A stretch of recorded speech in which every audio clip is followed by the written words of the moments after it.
Hey everybody, this is hashtag Go Right with Peter Boykin. It's pretty rainy today. Hope you are staying safe in the storms.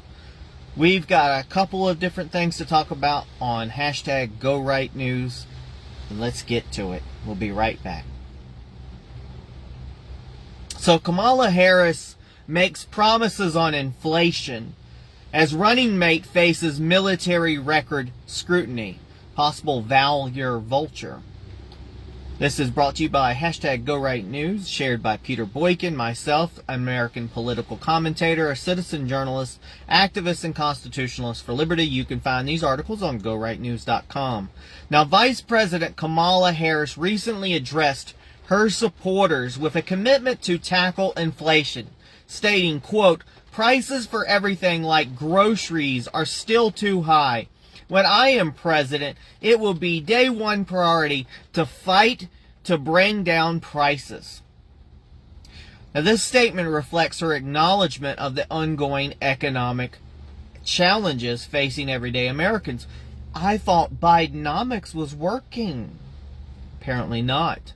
However, the broader question remains, why are these issues still unresolved while Harris and President Biden are currently in office? Because they don't have any answers. This sentiment raises concerns about the administration's current economic policies, particularly since Harris herself seems to imply the change is needed, yet no immediate action has been taken. Now, there's opinion alert on this. The statement, quote, "Kamala and Joe Biden are the reason prices are too high," introduces a partisan perspective, of course, holding the current administration directly responsible for inflation, which it's Bidenflation. He's responsible for that. Or she as well. While economic challenges are real, attributing them solely to the Biden administration is an oversimplification of a complex issue. But we all know that things were a lot better when Trump was in office. Now, according to recent surveys, 52% of Americans believe that the United States has become too expensive to live in, highlighting the widespread impact of inflation on this nation's standard of living. The statistic underscores the urgency of addressing economic issues that affect the daily lives of citizens. Now, there's some valor controversy surrounding Tim Walz. As the 2024 campaign season heats up, another controversy has emerged involving Kamala Harris's new running mate, Tim Walz. Walz is under fire for allegedly embellishing his military service record, a situation many are referring to as stolen valor. The term stolen valor refers to individuals that falsely claim military service or exaggerate their roles to gain respect or other benefits. A significant part of Harris's campaign strategy has been to frame Walz's military service as a testament to his patriotism and connection with everyday Americans. However, this narrative is now under scrutiny because Walz, throughout his political career, has insinuated that he experienced combat, an implication that he's been called into question. For instance, in a clip shared by the Harris campaign, Walz advocates for gun control by stating, "We can make sure that those weapons of war that I carried in war is the only place where those weapons are allowed." But there's fact check. Records indicate that Walz retired from the National Guard before his battalion was deployed in Iraq in 2005. This timeline has raised concerns, especially among those who served during that period. Thomas Brenhans, who took over the battalion after Walz's departure, has openly criticized Walz, calling him a coward and a traitor for avoiding deployment. Now, so my side note, I don't know about a traitor or whatever. He didn't go. But the point is, don't act like you did go when you didn't go. At the end of the day, if you luck of the draw and you were able to leave before you had to go to combat, more power to you. Doesn't make you really lazy, but don't say you were there when you weren't. Don't insinuate that you had open combat when you weren't. Even mainstream media outlets like CNN have weighed in, noting that Walz, quote, has done it a couple of times where he has used language that has suggested he carried weapons in fighting situations. There is no evidence that he did. It's pretty bad when CNN is admitting it. J.D. Vance, a former Marine and U.S. Senator, also commented on the situation, stating, quote, when the United States asked me to go to Iraq to serve my country, I did. When Tim Walz was asked by his country to go to Iraq, you know what he did? He dropped out of the Army and allowed his unit to go without him. This controversy adds a significant layer of complexity to the Harris campaign, challenging the credibility of Walz's military service and raising questions about the integrity of his public image. As the campaign progresses, this issue is likely to be a focal point for both critics and supporters. The source of this is a Free Beacon and New York Post, and of course this is also listed on GoRightNews.com. Moving on to more important news today. So, Elon Musk filed a lawsuit accusing advertisers for violating antitrust laws. Musk has declared war on advertising mafia. Elon Musk has initiated legal action against several advertisers, accusing them of unfairly conspiring to boycott his social media platform X, formerly Twitter, in violation of antitrust laws. Musk's lawsuit underscores a broader battle over the influence and control of advertising dollars in the digital age, where a few large players can significantly impact the market. Now, the lawsuit's details. Musk, along with the X Corp,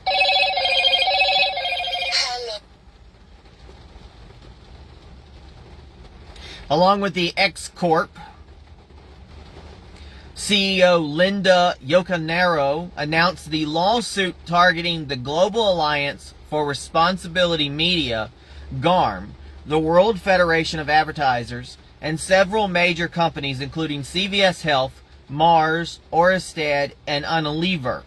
The suit alleges that these entities...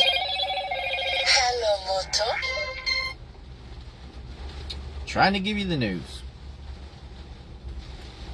The suit alleges that these entities colluded to withhold billions of dollars in advertising revenue from X, following Musk's accusation of the platform in 2022. It's been that long since Musk has had X, Twitter.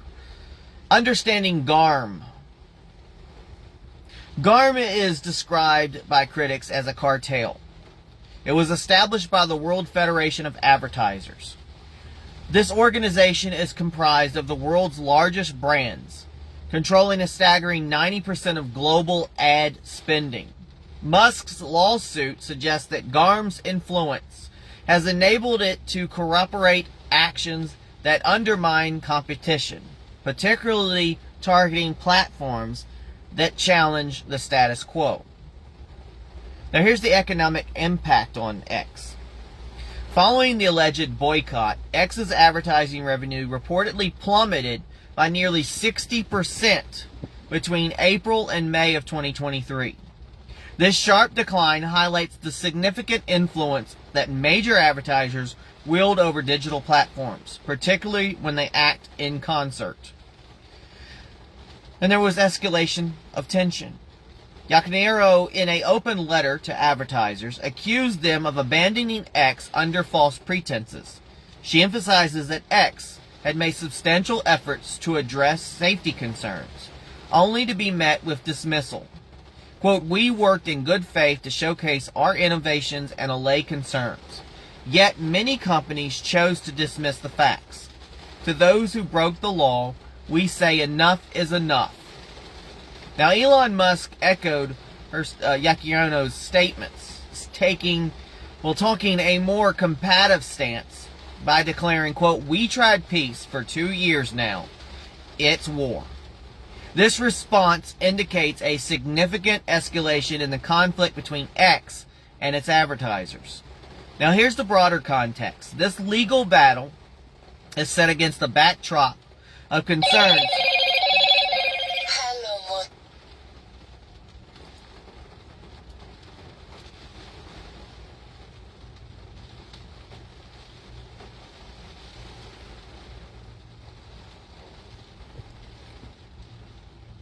The legal battle is set against a backdrop of concerns about the suppression of conservative media voices.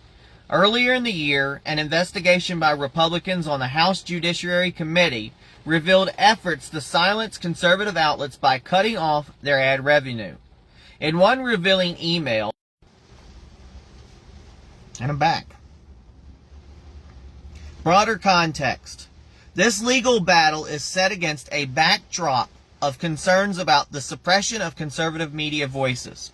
Earlier in the year, an investigation by Republicans on the House Judiciary Committee revealed efforts to silence conservative outlets by cutting off their ad revenue. In one revealing email, a senior GARM executive expressed disdain for conservative ideologies, stating that he, quote, hated conservative outlets, ideology, and bullshit. This isn't the first time that GARM has found itself in controversy. In 2022, the organization led a boycott of Spotify after accusing popular podcaster Joe Rogan of spreading, quote, misinformation about COVID-19. These actions raise questions about the power of GARM and its allies hold over the flow of information and commerce in the digital realm. It's all 1984, folks. No, all 1984. The big brother is GARM, basically. Legal implications. The House Judiciary Committee believes that GARM's coordinated actions may constitute a violation of Section 1 of the Sherman Antitrust Act. This section of the law prohibits conspiracies that restrain trade or commerce. If proven, these actions could have significant legal and financial repercussions for the organizations involved. Now here's the opinion. The portrayal of GARM as a cartel and the framing of the boycott as a direct attack on free market principles reflects a viewpoint that aligns with concerns of the concentration of power among a few large corporations. The language used by Musk and Youngkin, particularly in their public statements, also suggests a belief that this conflict is much about ideological control as it is about economic interests. In this, go woke, go broke, right? In this battle, Musk appears to be positioning himself not just as a defender of his company, but as a champion of broader principles of liberty and competition within the framework of our constitutional republic. Sources: Daily Caller and Washington Examiner. Also have this article on GoRightNews.com. One last article today. So, Virginia Governor Glenn Youngkin implements robust election integrity measures. Virginia is taking big steps to fight voter fraud. They're my neighbor, straight up. I lived in Virginia for the longest. Other half lives in Virginia, and Youngkin's pretty good to have that guy in. He's doing well as a Republican. It's hard to have a Republican in, the governorship in Virginia because of the way things are. But also, that's another sign of how hard and how much people are fed up with the Democrats. Now, in a decisive move to bolster election integrity, Virginia Governor Glenn Youngkin has introduced comprehensive measures aimed at securing the upcoming 2024 election. These initiatives underscore the governor's commitment to ensuring that every legal vote is counted accurately while safeguarding against potential voter fraud in the Commonwealth. Key election integrity measures. Governor Youngkin's Executive Order 35 lays out a series of stringent protocols designed to protect the electoral process. 100% paper ballots. The order mandates the use of paper ballots exclusively with a strict chain of custody to prevent tampering or unauthorized access. No internet-connected voting machines. To eliminate the risk of cyber interference, the use of electronic voting machines that connect to the internet is prohibited. Mail ballot applications required. The order requires that voters submit applications for mail-in ballots, putting an end to the practice of mass mailing ballots without request. Both sides did this in 2020.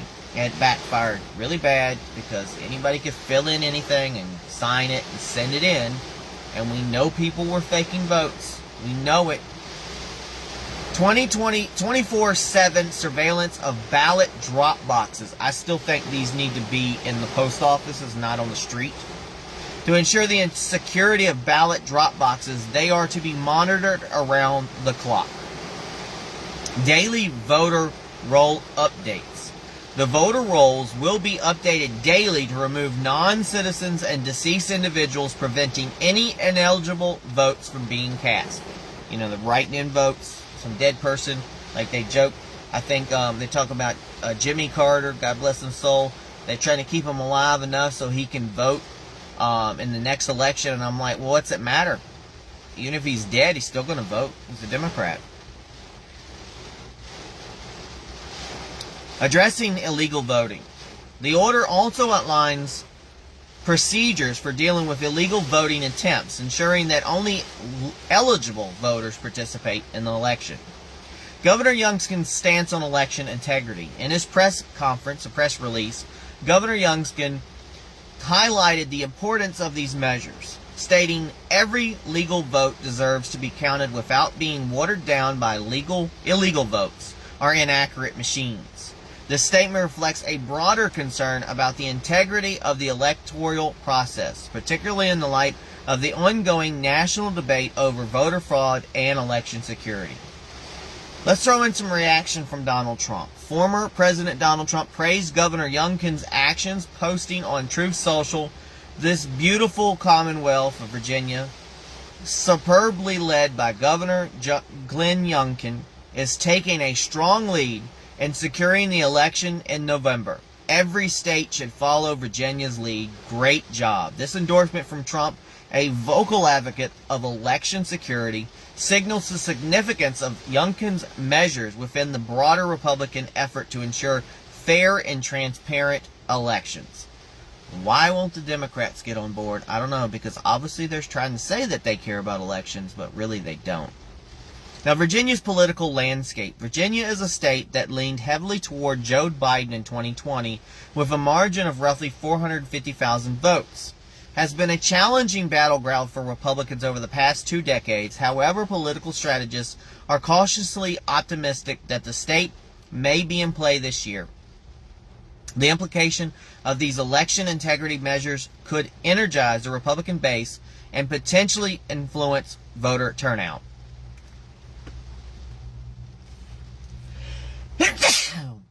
About that for turnout. So, opinion note. The emphasis on paper ballots, strict chain of custody, and enhanced surveillance reflects a viewpoint deeply rooted in the constitutional republic that will ensure our democracy. These measures are framed in essential steps to protect the sanctity of the vote. Resonating with those who believe in the election integrity is fundamental to maintaining public trust in the democratic institutions. The inclusion of former President Trump's endorsement further cements this perspective within the broader conservative narrative. Governor Youngkin's approach aligns with the principles of safeguarding individual liberties by ensuring that every citizen's vote is counted accurately and without interference. A cornerstone of the constitutional republic that values transparency and accountability. Source of this is the Youngkin press release and the Gazette, the Virginia Gazette. We got more information in this article on GoRightNews.com. Thanks for tuning in today. Now it's time for the hashtag GoRight Roundup. We had a couple of news today. I'm trying to keep things either 2 to 3 and not bog you down with too much of information overload. But we're starting with the whole point. Kamala Harris. We talked about Kamala Harris. She's claiming the prices are too high. But why are the prices high? prices are high for one reason, because so many illegals have come into this country and they're raising the prices of everything because there's more demand and less supply. And especially when it comes to housing. And when you bring people in who are accustomed to living in squalor or living in bad conditions and don't care, and they group together and stuff, they can move into these houses and the landlords raise the prices. And then for the regular folks who are already American citizens, we're not going to be able to afford these houses. The cheap houses are now the expensive houses, and the expensive houses are even more expensive, and people can't afford to live. Like I said, 53% more people believe it's too expensive to live here. And why? Because of policies like Kamala Harris and Joe Biden, or the lack of participation in everything. And now they want to come back and use this as a vote for me and I'll fix things. You're already in the office. Fix it now. Why haven't you fixed it? You made it worse. Okay. Meanwhile, you've got lies going on. I listened to this new Walls guy, and yeah, it's kind of like the opposite, because Donald Trump is really bold, and J.D. Pence is kind of bold, but he's supposed to be more quieter, and he's the vice president. Well, now we got Kamala Harris, who's kind of really not that bold, kind of quiet, and now they've put this Waltz guy that looks like the Keebler elf, and he's loud, and he's calling out people, and I'm like, wow, he's trying to be that boisterous kind of Donald Trump boisterous, which is kind of weird, considering you'll have so many people going, I don't like Donald Trump, he's mean. And then what do? They get a Walls guy in, and guess what? He's a little mean son of a bitch. But it makes things interesting. And he's like, I want to come back. So, hey, Vance will be like, hey, come on, let's go. So it's good. I'm kind of warming up to Vance a little bit. I'm still not sure about the future after Trump. As long as we can continue down a constitutionalist for liberty type path, concentrate on more moderate ideas and quit trying to call everything woke, and quit trying to classify things, and quit trying to put the LGBT into a box, and quit trying to put other people in a box, and understand that we the people means all the people in a melting pot of ideas, and you can't judge a book by their cover, and that we need to work toward making it a better America. Then I'm all in for any new Republican that could come in office. But we need to have the right people. So that moves on to Elon Musk. Elon Musk is dealing with the situation. Now remember, Facebook and all of them already were caught working with the government to exclude what we were saying, especially during the whole COVID crap, and then the election integrity, YouTube, Facebook, etc., working in cahoots and getting paid by these corporations and the government, the administration, the Biden administration, pushing to silence us, which is illegal. Because if you're talking about the First Amendment of all things state that the government has no business trying to stop your free speech, your peaceful free speech.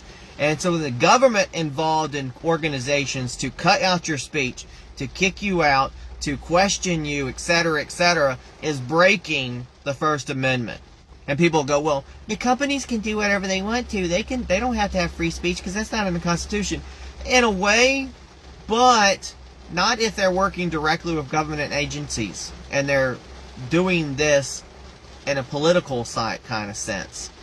And then we find out that these large corporation, GARM or whatever it is like the Big Brother, 1984, getting rid of advertising, taking people down. We've seen this. They do this with stars. They did it with Michael Jackson. They did it with Roseanne Barr. They did it, I don't care what you think. They did it with Bill Cosby and other people. As soon as they want to go after you, and look what they're doing to Mr. Beast and other people like that, Ellen. Once they don't like you, they will throw, and Donald Trump especially, they will throw everything at you. And it's for Donald Trump to try to throw assassination at him. To keep you down, to knock you down, to pull your advertising. That's what they did to Tucker Carlson, one of the best shows on Fox News, basically holding its own, and the advertisers wanted to pull out. That gave more time for him to speak, and people were tuning in, but they couldn't do enough advertisement, and then they said, oh, there's lawsuits, and Fox News got rid of them. It's crazy. But that's what they'll do, because they have too much power. And when they control the media, who controls the media can control the world. They've said that. And people need to quit being so gullible and just listening to anything on television. I have to get on my dad about that, and etc., etc. That's why I bring you Go Right News. And I try to find the most news from different viewpoints, including CNN. And yes, we get partial, and then I try to add the opinion part in there so you understand what's opinion and what's not. And then that helps out when I post it on social media, so they can't come back and say that I'm trying to raise some other things. I'm glad you tuned in. And the last thing is voter integrity. If the Democrats really wanted voter integrity, they're always talking about somebody's trying to hurt the democracy. Oh, they're trying to hurt the democracy. Meanwhile, we have Kamala Harris. I have won more primaries, technically by default because I was the only one in there, but I have won more primaries than Kamala Harris has won. I am more qualified to be president, honestly, on that grounds, than Kamala Harris. I posted that. It was kind of funny. A lot of people have more qualifications than Kamala Harris because not one person has voted for her. Not in a primary. She hasn't been on a ballot or anything. Now she's running for president. They did the 11th hour, threw her in there. Now people are supposed to go vote. No primary, no nothing. They are the ones that destroyed the democratic process. They're the ones that don't care about voter integrity. They're the ones who probably stole 2020 by writing in votes of people. I've got a friend that her mom went down there to vote 3 times, and they said she already voted. She's like, I didn't vote. People were writing in votes. They were popping in ballots at undisclosed locations. They were stuffing the ballot box. They were cheating. Fraction magic, etc., etc. Kicking out the observers. Voter integrity is the most important thing. Because one thing we have as a United States citizen is the right to vote. Why do you think people got pissed off so much for January 6th? Because that is the one duty that we have. The one thing that we have that other countries fail at so much. And when they fail, what do you see? Same thing. Riots in the streets. A lot more violent than so January 6th, where everybody looked, a couple of people trespassed in the Capitol building and didn't destroy a thing. And I know that because I visited January 6th. Nothing's destroyed. Nobody talked about anything being destroyed. Place looks fine. Statues are fine. The Republicans didn't go in there and destroy a damn thing. Oh, somebody stole Nancy Pelosi's podium. Someone stole her laptop. Ooh, whoopee. It was her job to protect the place. Donald Trump gave her the measurements to protect the place, and she didn't. It was lies. And they need to release our January 6th prisoners, political prisoners. They need to release them. People shouldn't be charged with anything that, Antifa would get charged. People that took over the school buildings, they decided to do nothing to them because they had masks on. We couldn't figure out who they are, and it wasn't too much damage. People took over the Hart building before. People have taken over the Capitol building before. People have took over and bombed the Capitol building. They were destroying the streets after the inauguration at Washington, D.C. I was there. They overran the city. But did anybody investigate that? No. So it's very important. This is Peter Boykin from #GoRightNews. Check out GoRightNews.com for more information. Go to Rumble and look for Go Right News. It's rumble.com/GoRightNews. And you can check out my website at peterboykin.com.